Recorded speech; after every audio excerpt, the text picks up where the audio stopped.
Un gusto verlos a todos. Abran por favor sus Biblias o préndanlas, pero eso sí, cierren el Facebook y vayan al Evangelio de Juan, capítulo 1. Juan capítulo 1, versículo 1.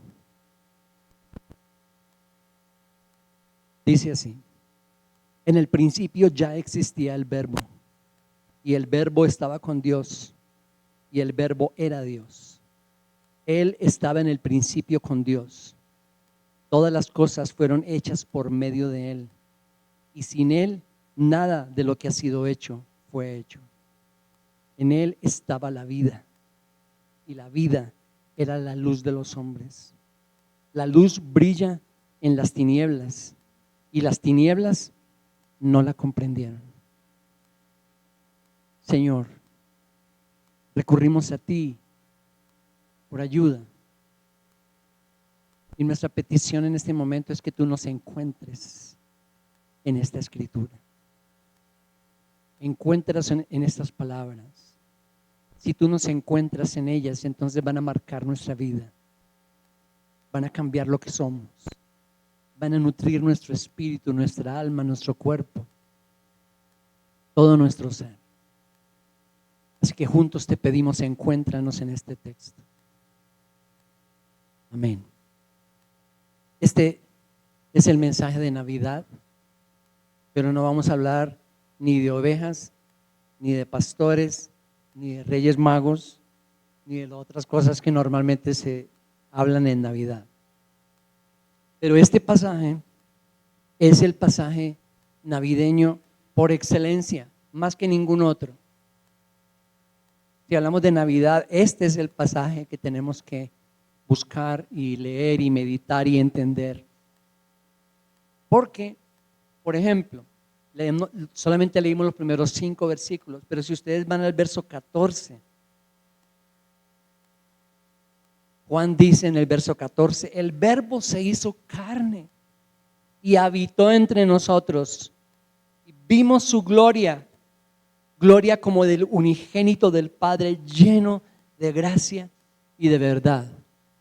Y lo que Juan hace en este texto, en el versículo 14 que acabamos de leer, es que hace una conexión inesperada pero gloriosa. Y es una conexión entre ese pesebre, el pesebre de Navidad, que muchas veces nos presentaron de una forma equivocada, pero en realidad estamos hablando de un pesebre desordenado y un bebé ensangrentado. Hace una conexión entre ese pesebre y el Génesis. Génesis capítulo 1, capítulo 2, la creación de todas las cosas. Esa es la conexión que Juan está haciendo. Recuerden eso. Juan está escribiendo este primer capítulo. Para él no eran capítulos, para nosotros sí. Está escribiendo el inicio de su evangelio y tiene en su mente el Génesis. Tiene en su mente Génesis 1 y 2, la creación de todas las cosas. Inclusive comienza tal como Génesis inicia, en el principio. Y hace esa conexión inesperada, gloriosa entre el pesebre y el Génesis. Lo que ocurrió, lo que se hizo carne, ese Verbo que se hizo carne en el pesebre no es nada más ni nada menos que la expresión misma de Dios. Juan utiliza una palabra griega que es la palabra logos, pero es el equivalente a todas esas palabras en el hebreo, incluyendo Génesis 1 y 2, donde Dios creó todas las cosas a través de su palabra, de su expresión. Es Dios mismo expresándose en su totalidad. Porque el bebé del pesebre es la misma expresión de Dios, no una parte de. La Trinidad es un misterio. Pero a veces cometemos el error de pensar, como muchas veces lo hicimos, que uno vino y 2 se quedaron. No ocurrió así. En el pesebre toda la expresión de Dios se encarnó. No una parte de Dios, sino Dios mismo en toda su esencia y en toda su plenitud. Por eso Pablo dice en el libro de Colosenses, en el capítulo 2, en el versículo 9, que en Él, en Cristo, habita corporalmente toda la plenitud, pleura o pleuruma, toda la plenitud de la divinidad, no una parte, toda la plenitud de la divinidad. Y quería que pensáramos en eso como la introducción de lo que Juan está haciendo aquí en su primer capítulo. Dios se nos reveló, Dios se nos expresó en su totalidad. Dos textos y varias implicaciones para nosotros de esos textos. El primero, ya lo leímos, Juan 1, del versículo 1 al versículo 5. Pero quiero que vayamos al versículo 4. Cuando Juan habla de ese verbo que se encarnó, dice que en él estaba la vida. Y en primer lugar, lo que Juan está diciendo es que esa vida que más tarde vamos a tratar de describir estaba solo en la persona de Cristo. No era a través de él, no era al lado de él. No es que Dios estaba haciendo algo a través de Cristo Jesús, es que Él era la vida. Más adelante en el 14 Él lo dice: yo soy el camino, la verdad y la vida. Yo soy la vida. No es que la vida venga a través de Él, no, Él es la persona de Cristo, que es la vida. En Él y no a través de Él, en Él y no al lado de Él, y no por Él, en Él estaba la vida. Si estamos interesados, y ese es mi propósito esta mañana, es mi propósito. Llevo meses, literalmente meses, preparando este mensaje de 35 minutos y espero no pasarme. Mi propósito es que nosotros todos aquí salgamos más interesados o interesados seriamente en esa vida. Y eso es algo que solo puede hacer el Señor.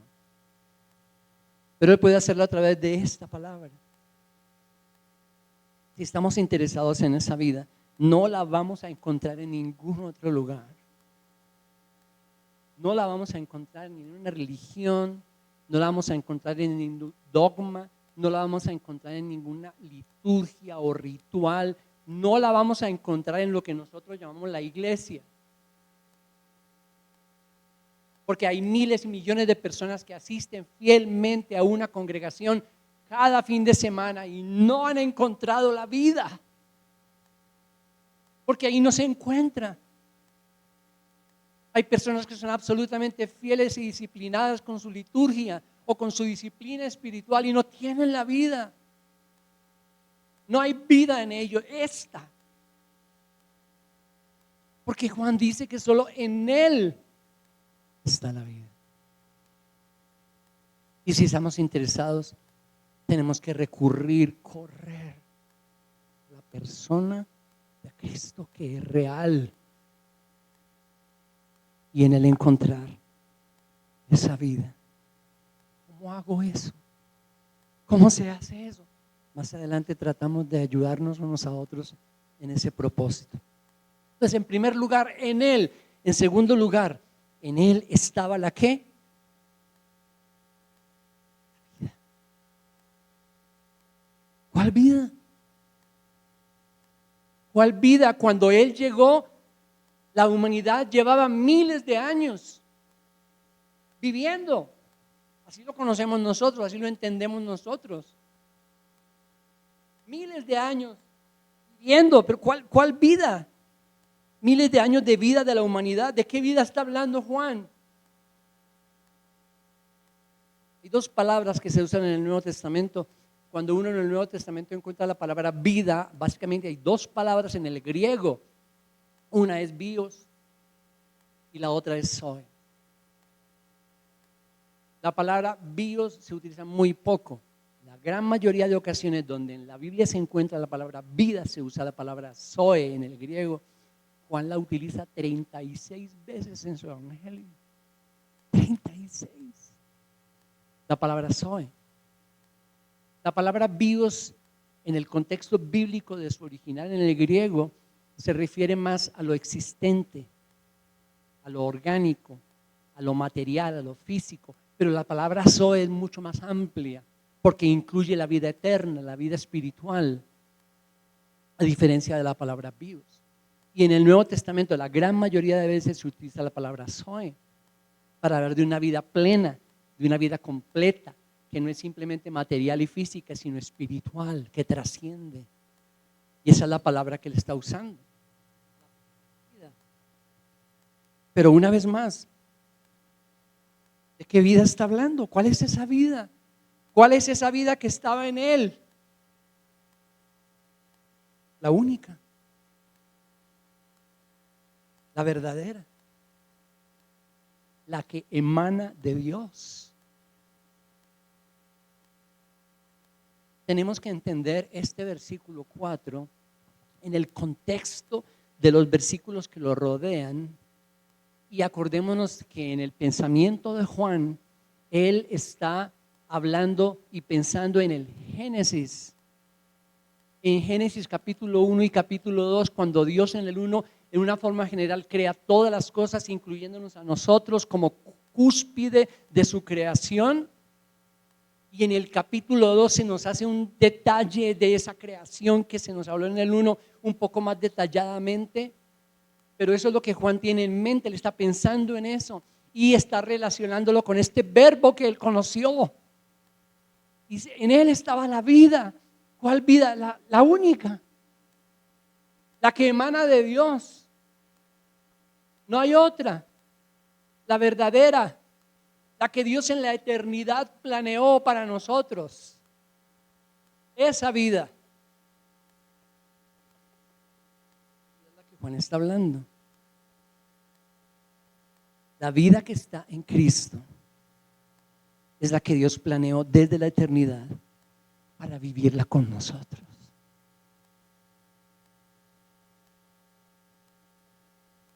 Y si eso es así, entonces, ¿qué vida ha estado viviendo la humanidad todos estos años? La equivocada. La equivocada.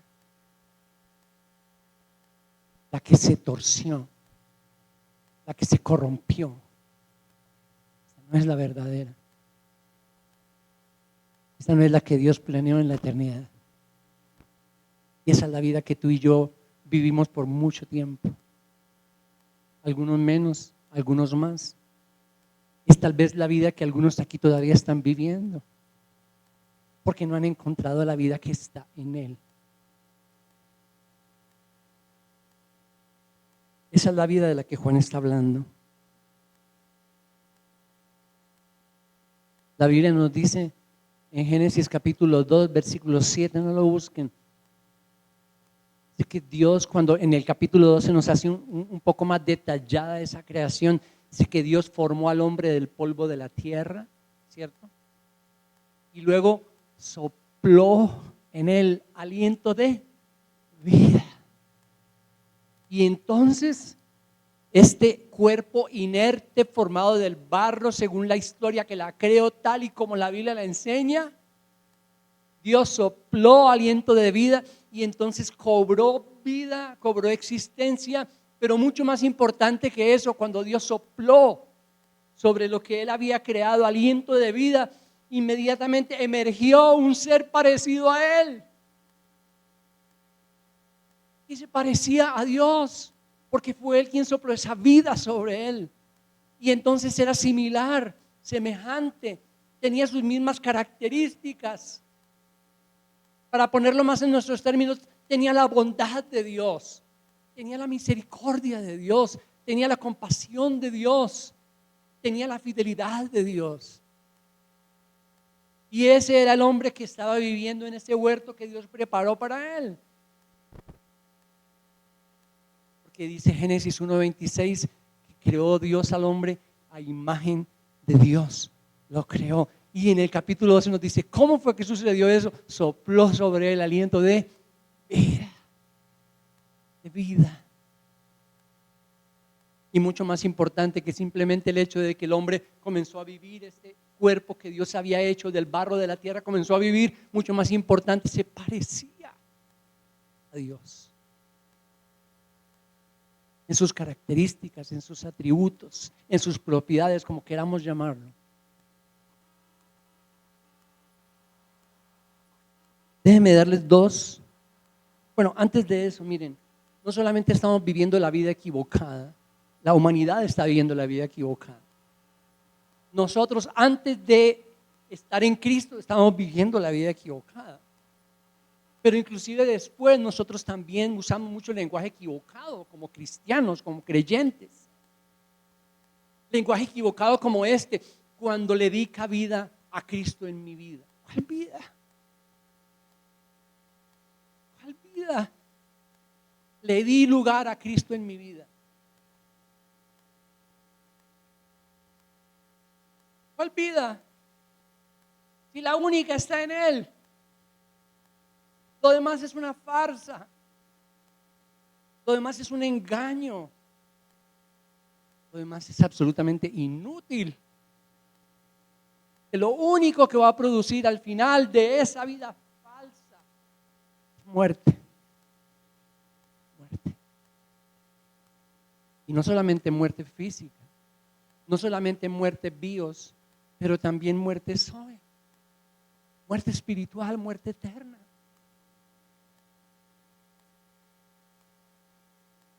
Ahora sí, déjeme darle dos características de esta vida de la que Juan está diciendo que está en Cristo.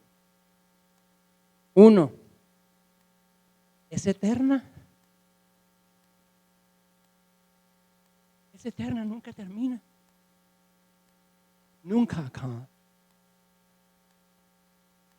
Más adelante en el mismo evangelio, Jesús mismo de sus propios labios dijo: yo soy la resurrección y la vida. Y el que en mí cree no morirá. Es eterna. Este año, en el mes de febrero, literalmente vi a mi padre morir. Literalmente. Y uno de mis pensamientos cuando lo vi exhalar su último suspiro fue: todos esos años, toda esa historia se fue en menos de un segundo. En menos de un segundo. Antes de venirnos de Piedecuesta, donde vivíamos, la última semana ayudamos a cuidar a un amigo querido nuestro que está muriendo. Y está en esa lucha entre la vida y la muerte, enfrentando ese enemigo, porque es un enemigo. Dios no es muerte, nunca la planeó, nunca salió de Él, nunca emanó de su propósito, nunca. Dios es vida. Pero la vida ficticia, la vida falsa, que la humanidad ha vivido hasta el día de hoy, que nosotros vivimos por mucho tiempo, que algunos tal vez están viviendo hoy en día, es una vida que el único resultado que va a tener es muerte. Es muerte, pero esta no. Porque la vida que está en Cristo en primer lugar es ¿qué? Eterna. Eterna. Y por eso la Biblia, en el Nuevo Testamento, cuando habla de los hijos de Dios, cuando mueren, habla de que se durmieron. Durmieron para Él. Y yo cuántas veces, y yo sé que ustedes también hemos pensado en qué pasará en ese momento, cuando llegue el momento para nosotros y nos despertemos al otro lado, ¿cómo ir a ser? No sabemos. No sabemos, pero estamos seguros que para aquellos que hemos sido encontrados por el Señor, empieza la vida eterna. Entonces, la primera característica es eterna. Pero la segunda característica de esta vida de la que Juan está hablando, expresa todo el carácter de Dios. Expresa todo el carácter de Dios. Es decir, está llena de todo lo que nosotros por naturaleza no somos.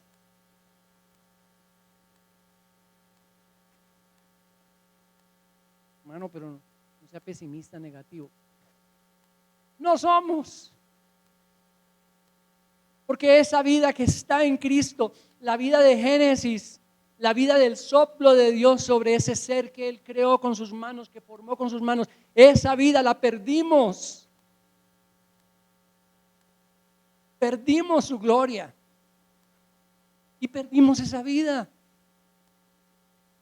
Y tú lo notas muy claramente cuando juiciosamente te pones a leer el libro de Génesis y llegas al capítulo 1, el capítulo 2, el desastre del capítulo 3 y luego el capítulo 4 y de ahí en adelante, mira lo que sucede. Mira la clase de vida, entre comillas, que la humanidad comienza a vivir hasta el día de hoy. Mira el mundo donde vivimos hoy en día.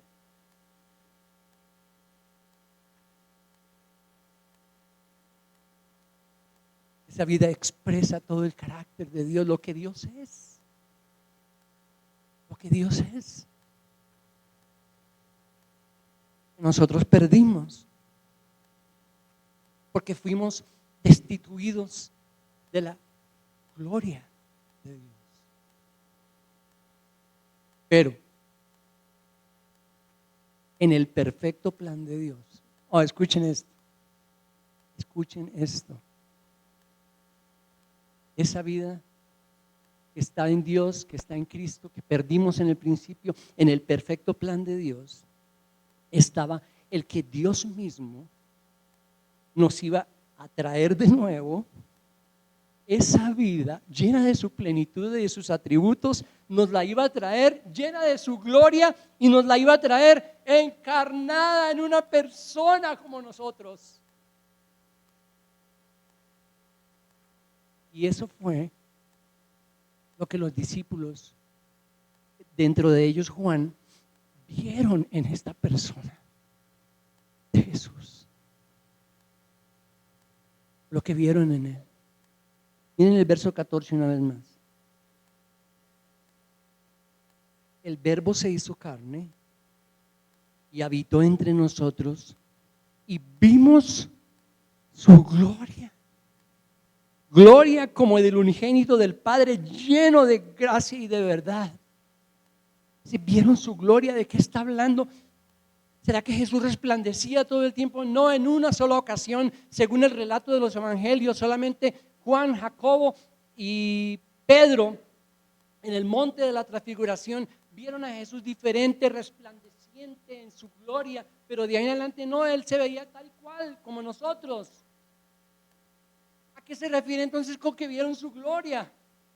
En Él, la única persona sobre la tierra en la que ellos podían ver esa gloria que se había perdido, esa vida que se había perdido, ese carácter de Dios que se había perdido. Vieron en Él, lo vieron en Él. Y es exactamente lo que Pablo dice en 2 de Corintios capítulo 4 versículo 6, cuando él dice lo siguiente: pues Dios, que dijo de las tinieblas resplandecerá la luz, es el que ha resplandecido en nuestros corazones para la iluminación del conocimiento de la gloria de Dios en el rostro de Cristo. Y ellos comenzaron a ver eso en Él. ¿Cuándo lo vieron? En el día a día. En su forma de vivir, en su forma de comportarse, en su forma de hablar, en su forma de demás. Vimos su gloria.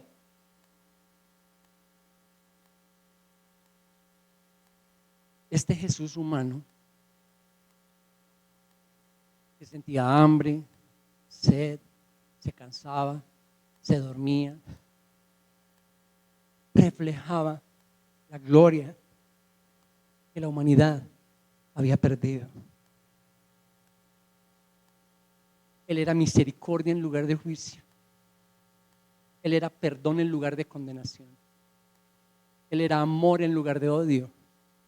Él era dador en lugar de demandador.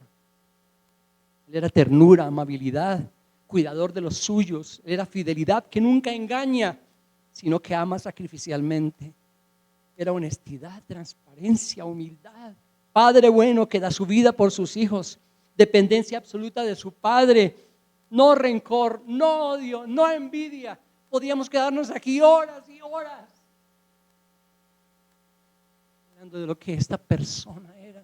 Y todos los demás comenzaron a verlo. Y él fue un espejo para ellos, donde ellos vieron reflejada su inmundicia, donde ellos vieron reflejado lo que ellos eran, y les llevó a caer en cuenta de nosotros perdimos esa gloria y esa vida que Dios planeó para nosotros en el principio. Pero un momentito, nos fue de vuelta en Él. Nos fue de vuelta en Él.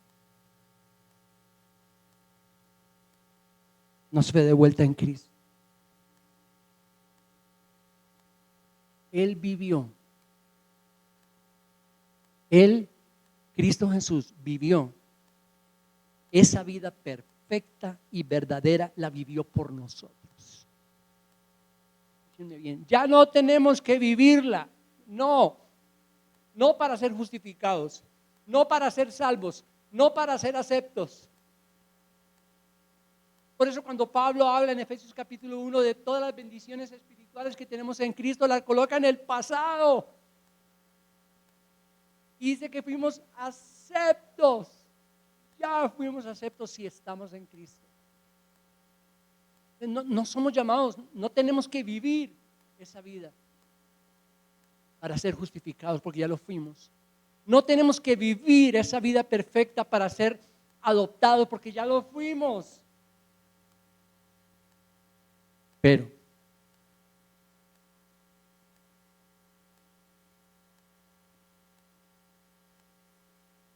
la Biblia dice que todos aquellos que hemos nacido de nuevo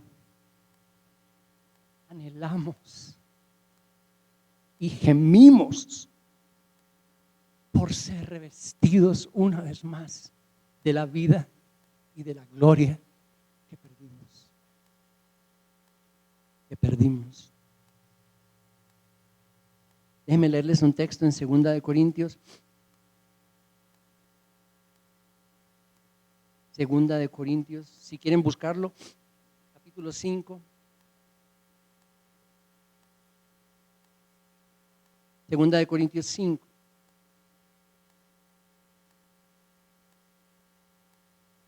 Versículo 4.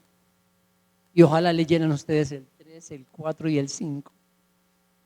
Pero dejémoslo en el 5:4.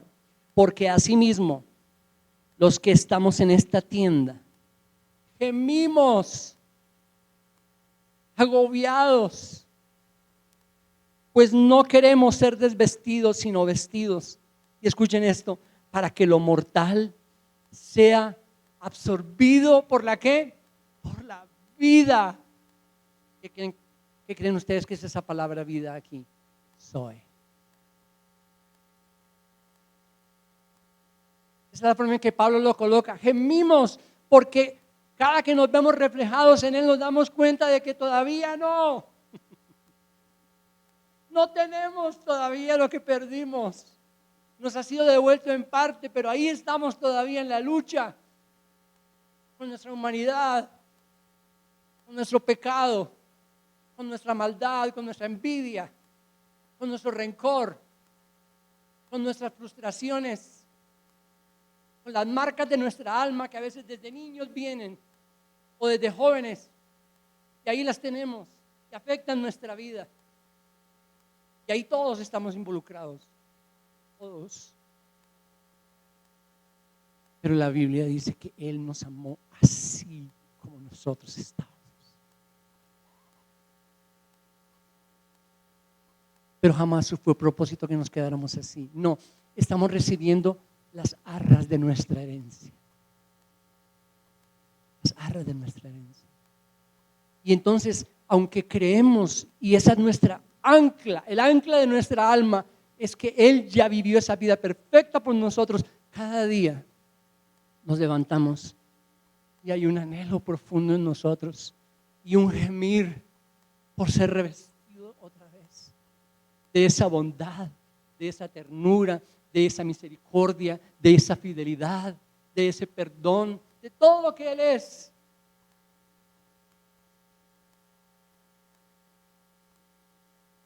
Hace unos días vimos con Connie uno de los capítulos de Los Elegidos y me gustó una parte donde Él les dice a sus discípulos: les basta que sean como yo.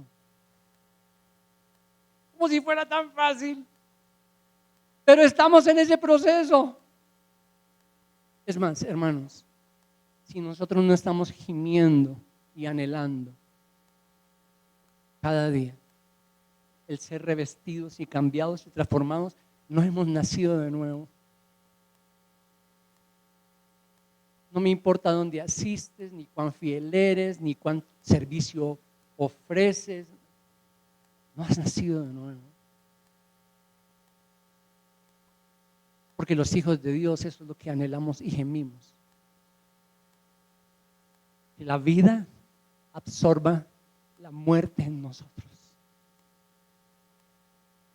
Y la muerte no es solamente la física, es esa muerte diaria de envidiar, de odiar, de discutir, de pelear, de no colocar a los demás por encima de nosotros mismos, de querer que nos den pero no dar.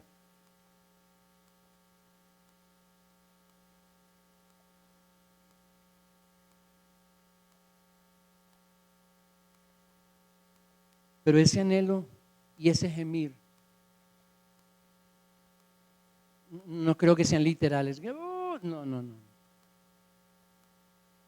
¿Cómo gemimos? No. Ese anhelo y ese gemir se tienen que traducir en acciones, decisiones responsables y trabajo. Repito, ese anhelo y ese gemir se tiene que traducir en acciones, decisiones responsables y trabajo. Con esto termino. Yo sé que nadie se va a ir de aquí sin el tamal, así que volvamos a Juan y termino. Juan capítulo 1. Por favor, mucha atención a lo que vamos a compartir. No quiero a nadie distraído.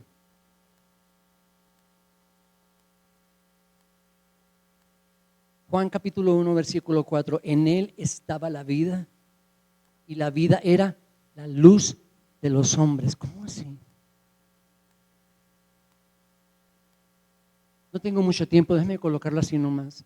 Desde que perdimos la gloria de Dios, desde que perdimos la vida de Dios, hemos estado en tinieblas, en absolutas tinieblas.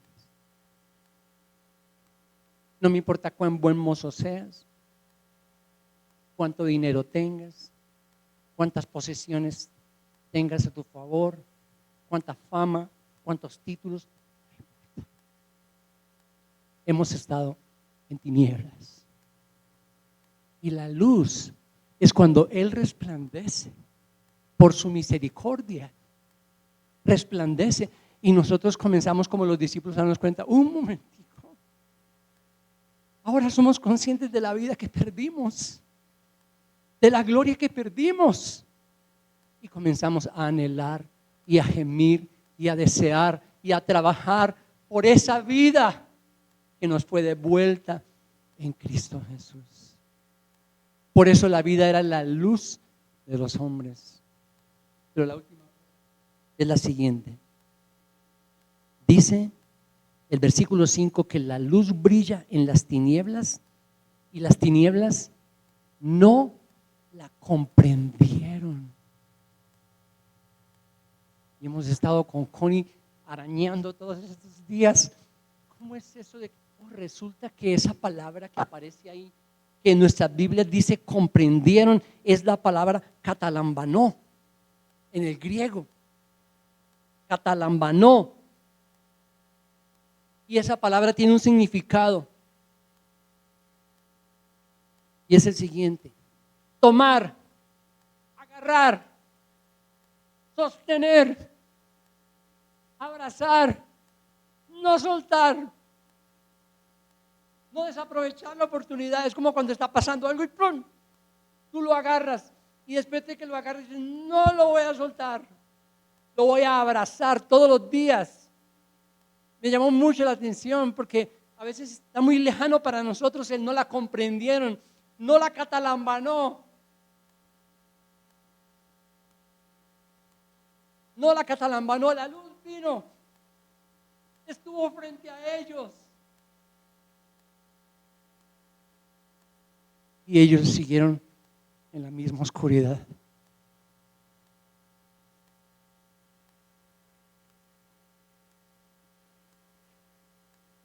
¿Qué estamos haciendo nosotros? ¿Qué vamos a hacer este próximo año? ¿Qué vamos a hacer con esta luz que nos ha sido dada? ¿Cuál va a ser nuestra entrega, nuestra pasión, nuestro trabajo, nuestras acciones, nuestras decisiones responsables respecto a esta luz que nos ha sido dada? ¿Vamos a catalambanó?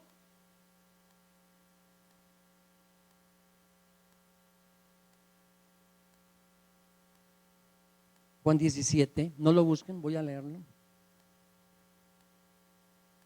Juan capítulo 17, versículo 1 dice: estas cosas habló Jesús y alzando los ojos al cielo dijo: Padre, la hora ha llegado, glorifica a tu Hijo para que el Hijo te glorifique a ti, por cuanto le diste autoridad sobre todo ser humano, para que Él dé vida eterna a todos los que le has dado. Versículo 3: y esta es la vida eterna, que te conozcan a ti, el único Dios verdadero, y a Jesucristo, a quien has enviado. Y en esto vamos a continuar el próximo domingo. Oremos. Señor, esta es tu palabra, Señor. Obra en nuestros corazones. Cada uno de nosotros somos diferentes y tú tienes una forma de obrar diferente para cada uno, porque eres un Dios personal. Obra en nuestras vidas, en nuestros corazones, en nuestras almas, en nuestros espíritus, en nuestras mentes. Que esta palabra de Juan capítulo 1 dé fruto, que se traduzca en acciones, en decisiones, en trabajo. Es nuestra oración, Señor. Amén.